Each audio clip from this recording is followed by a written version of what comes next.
Hi everyone, welcome back to the channel. Canada immigration is the hottest topic in Canada today.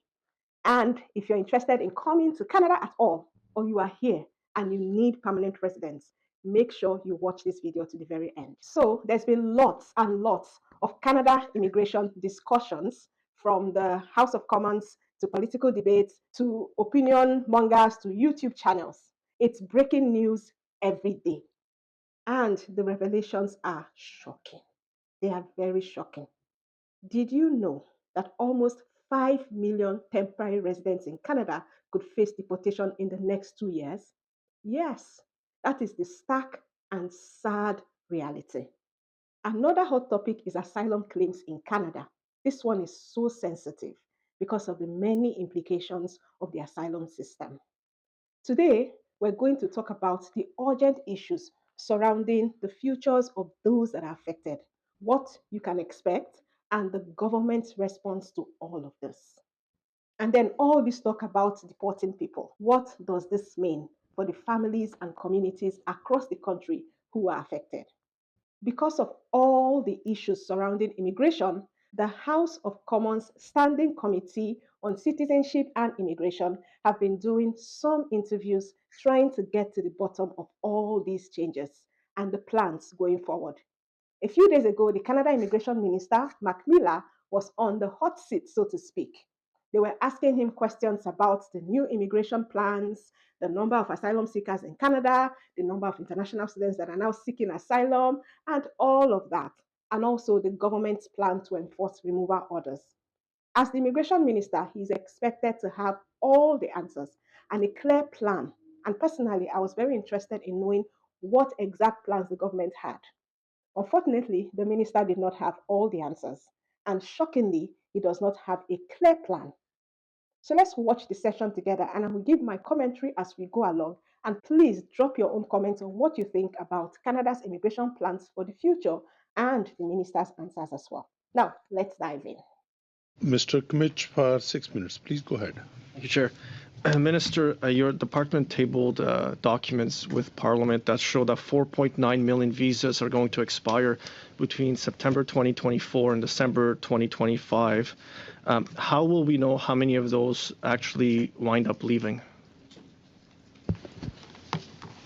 As you noted, MP Kmich, when people come here, in many of their visa documents, they undertake to leave. As part of the levels plan, there will be some visas that are temporary in nature that will not be renewed, and those people, when they undertook to come here, will be expected to leave, and that is simply a fact.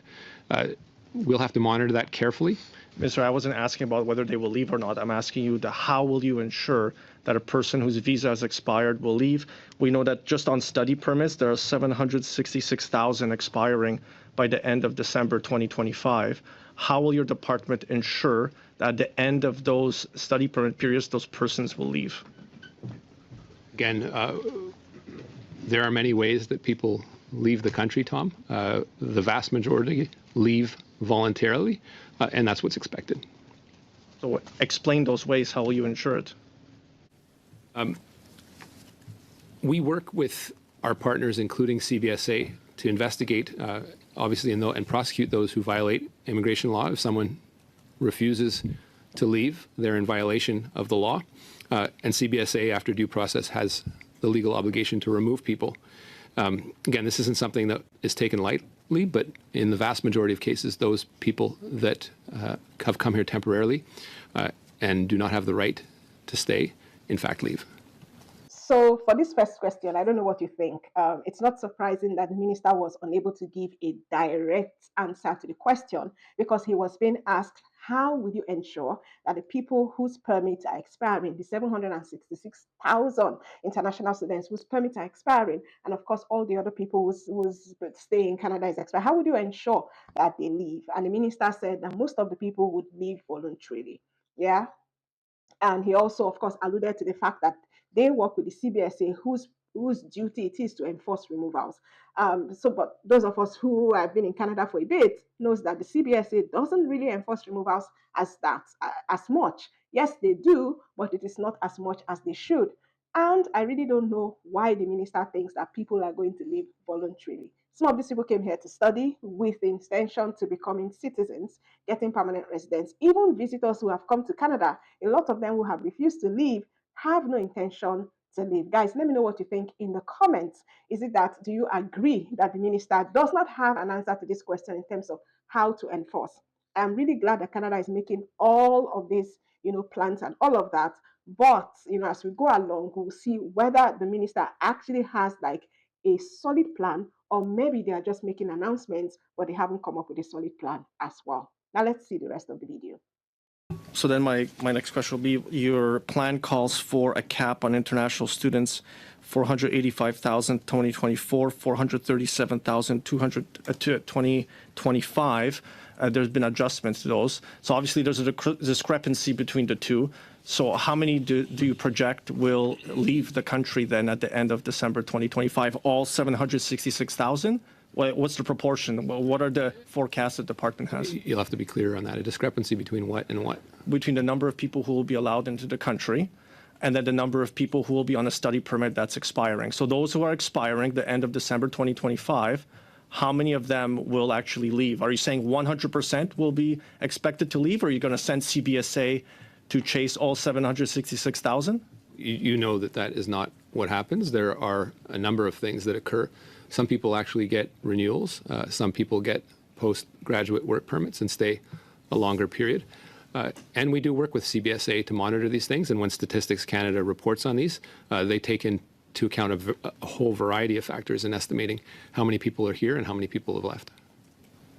So at the end of this year, 2024, how many international students do you expect to leave, and how many have left so far when their study permits expired? How many have left as so far? Of November today? We don't or have October that number. 1st. Can you provide those to the committee? I don't know. We could look into it. Minister, how can you not know? It's in the immigration levels plan. There's a bunch of charts on page 22 starting about temporary resident immigration to Canada, persons who are in the country. It's in the immigration levels plan. It's in there. So how can you not know what that number would be? There's an order paper question, these government documents that were signed by your parliamentary secretary that were tabled with Parliament that has the numbers. So there's supposed to be expiring study permits in December, 84,642. And then in November, 36,130. In October, 10,182. In the month before, 127,348. So how many of those people are still in the country? How many have received the renewal? And how many of them have CBSA now looking at them? What I can provide to you as a number is the expected decrease over that period over the 3-year period, which is about 450 the first year, 450 the next year. That's net, incoming and outcoming, with a slight increase in 2027. So again, so how are you going to track then those whose work permits are expiring by the end of 2025? Again, it's in the hundreds of thousands. You're not giving me much confidence, or Canadians confidence, that you have a plan, because we have a breakdown by month how many student visas and work visas are expiring, and you haven't provided any information on the means. How are you going to do it? You say you have partner organizations, you're working with people. What are you actually doing? What's the process? How are you going to ensure people abide by the visa conditions? As I said to you before, just like the vast majority of people that come to the country, on a temporary basis, the vast majority leave. In some cases, increasingly many, I will concede, people decide to choose. They are in a situation of irregularity in that case. Once they have exhausted their remedies, they are removed by CBSA. So personally, I feel that the minister should have come to this interview with all the numbers. But, for him not to know, I'm not surprised if he doesn't know how many international students intend to leave, but to say that he doesn't know how many have left so far, I think that's wrong, because they should have the records. And he is actually right to say that, just because 766,000 study permits are expiring doesn't mean that they will all leave. Of course, most of them are going to apply for the PGWP, especially if they qualify to stay back in Canada. So just because study permits are expiring really doesn't mean that they are supposed to leave in actual fact. But I feel that the minister should have the numbers. That's what I feel. Guys, tell me what you think in the comments below. So it's not true. The vast majority don't leave voluntarily. Yeah. And the people whose permits and visas are expiring, who have no intention of leaving, will not leave. And I doubt that most of them will be removed by CBSA because I don't think there's a strong law. Even though the CBSA has that jurisdiction, I don't think they're doing as much deporting as the minister is alluding to. So that's interesting because you have said that tens of thousands of them are actually international students who are staying longer, they're applying for asylum, and you're claiming they don't have a legitimate claim to make. That those are your quotes, the headlines you're generating by doing communications out there. So are you saying you don't have a plan, that this is part of your plan to have an increasing backlog at the IRB to deal with it? Thank you. The time is up. Minister, you please respond. There are an increasing number of international students making asylum claims, I think with very little hope, given their conditions. They, whether you like it or not, are entitled to a form of due process in this country. I don't think you would purport to deny it to them. Are there things we can do to make sure that's more streamlined? I would encourage you to follow the next few weeks as we propose more amendments to the immigration system and the asylum system. But let's recall that every party in this House, except for the Liberal Party, voted down our asylum reforms in the budget. So apparently what the minister is saying here is that, yes, a number of international students are seeking asylum claims in Canada. And the reason is obvious, right? Their permits are ending, they haven't applied for permanent residence, and they don't want to leave. So they are seeking asylum for them to have more time to stay in Canada. The minister is saying that, yes, they are seeking asylum and their claims will be heard. Yeah, I think that is one of the things that is causing the delays with IRB and all of that. If someone does seek asylum, they have a right to have their claims heard, which is what the minister is saying. It is their right to have their claims heard. And that is the part of the system that probably this committee is probably asking about. Why do they even have like that chance to make asylum claims? Honestly, these are human beings, right? Whether someone is making a false asylum claim or a real asylum claim, yeah, they should be given a right to have their claims heard. If you're saying that you're going to put some laws or anything in place to make sure that their claims are refused or whatever, well, that's fine. But, the students that are seeking asylum, they have a right to have their claims to be heard. So there's been lots of talks about bad actors. The Prime Minister alluded to bad actors in his own video, and there's been a lot of videos, and accusations about these bad actors. And I'm so glad about this question because I too have been wondering, who are these bad actors? Who are they? Is the government part of the bad actors? Chair, Minister, a few weeks ago, the Prime Minister put out a great video or propaganda piece that he was trying to outline his future plans. He mentioned bad actors. It's been about 2 weeks since that video has come out. Can you elaborate on who those bad actors are? There are, as you know, because you're familiar with some of them, MP Khanna, immigration consultants that do not act properly and are giving false advice to people in the false hope of being able to stay here. There are institutions, for example, that are relying on international students and not providing the proper education and making false promises about their prospective employment. There are, in the labor market impact assessment world that I know you're familiar with, there's a lot of money exchanging hands where labor market impact assessment shouldn't cost anything. So there's lots of people that are responsible here. It isn't simply about people that have committed fraud. It's about the ecosystem as well that's been created, which has been an incentive in, and it may be a $31 billion industry when it comes to international students, but chasing short-term gain with a lot of long-term pain. And I mentioned that earlier with respect to the cost of what asylum seekers would cost coming out of an international student system that was supposed to breed excellence and not asylum claims. Okay, and are you missing anyone else off that list? I know it's been a while, but anyone else you're missing that you think this should be considered a bad actor? I know you have your view on it, so why don't you share it? The Minister of Immigration has clarified the bad actors are like the immigration consultants that have been giving these international students bogus promises that they will become citizens, the corporations that are, exploiting the LMIA system. And of course, the biggest culprits are the institutions, right? The colleges or mushroom schools that are taking lots of money from international students, but they are not providing the education. And it's not just the mushroom schools. I think most, if not all, colleges and universities in Canada are exploiting international students. So this is the ecosystem that has been built, and this is an ecosystem that has given room to these bad actors to actually do their bad acts, take advantage of temporary workers in Canada, or those who want to become temporary workers, as well as international students in Canada. And like I said in my last video, I don't think that the government is free. The government is one of the bad actors because they have enabled this ecosystem. They are the ones that have given these institutions the license to even be mushroom schools or whatever. And they are the ones that were approving international students' visas to come to Canada to school in this same school. So the government is one of the bad actors. Guys, let me know what you think in the comments below. Do you think that there are any other bad actors? Or do you agree that the government as well is a bad actor in this movie of Canada immigration that we are watching? So who was responsible for the 211% increase we saw when it came to international students since 2015? Who was the government in charge that signed off on that?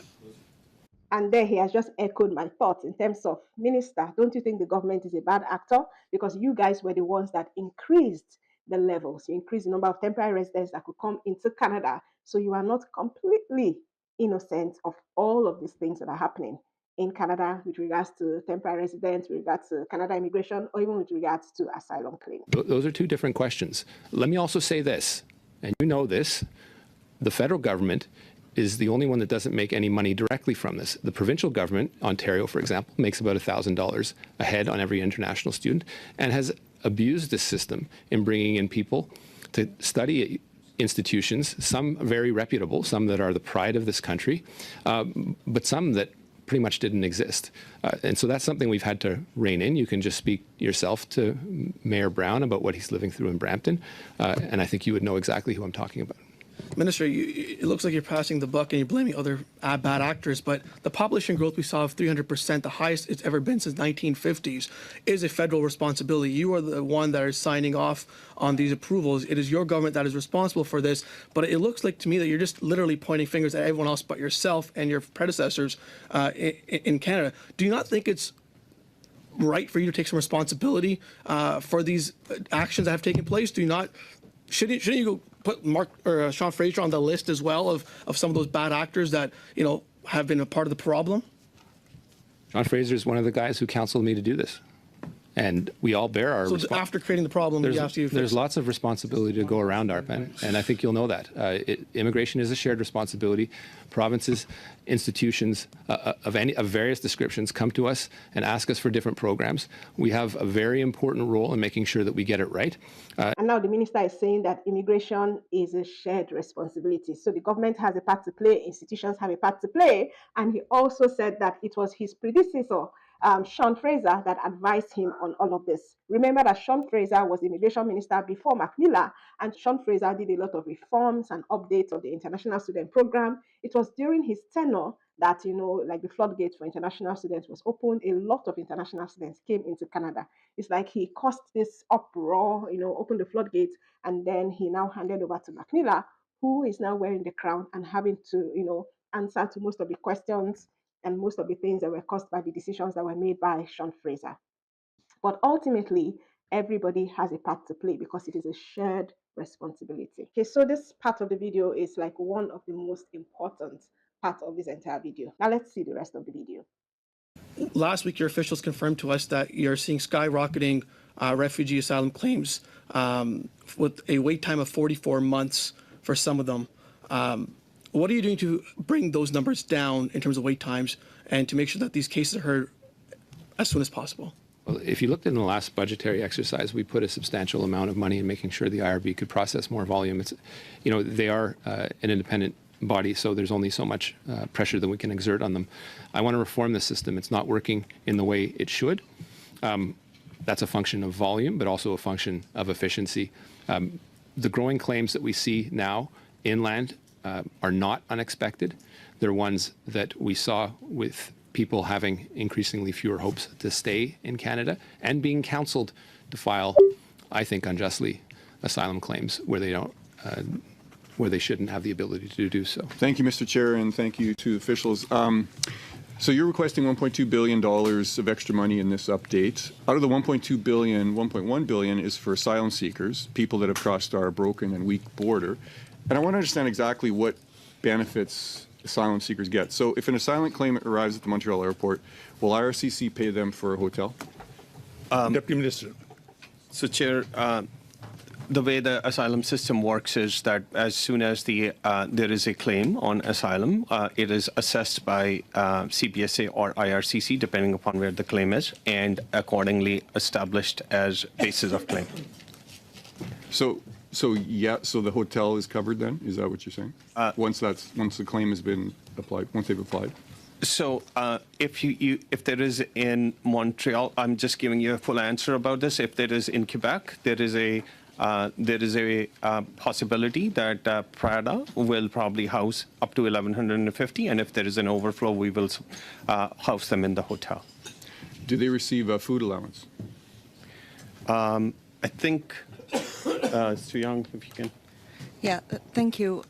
So it is not an automatic allowance that asylum claimants would get just because you are an asylum claimant. There is the right to claim asylum, and then they would have to identify whether or not they need shelter. And as part of that, if they end up in an IRCC hotel, then there would be food as part of being at the hotel. Okay, so they can get food. What about transportation? Is there furniture? Is there household items allowance as well? No, that would not be covered because they are in the hotel, so there's no furniture that would be required. Are asylum claimants eligible for, Deputy Minister, for health benefits? Deputy Minister. Yes, the asylum claimants are eligible for the first 3 months as for the interim federal health program, and then it is determined whether the provinces will further give them the necessary coverage. Talking about asylum seekers, how many asylum seekers in the queue are former international students? I think at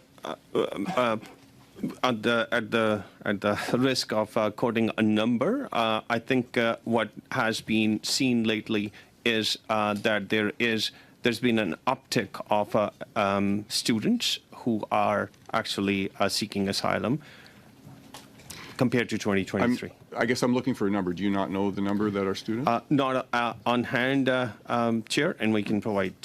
So you wouldn't know how many arrived as international students or who were originally international students and you wouldn't know those numbers? We would actually know we would know how many have arrived, and the actual point is that if we count who have actually exhausted their postgraduate work permit and then have applied, or the ones which have which are the students who have, without even completion of their study, they have applied. So we'll have to separate them out.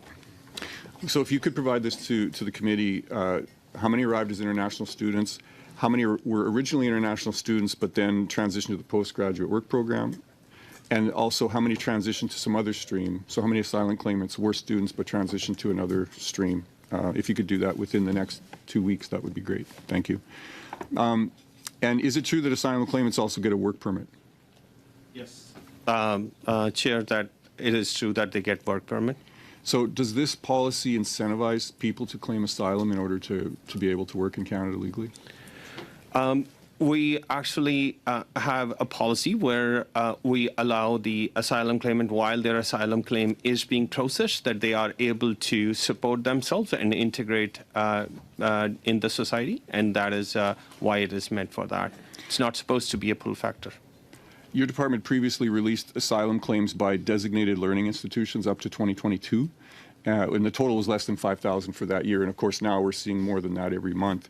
Can you table with this committee the updated numbers to that table, so asylum claimants by designated learning institution up to the end of October 2024?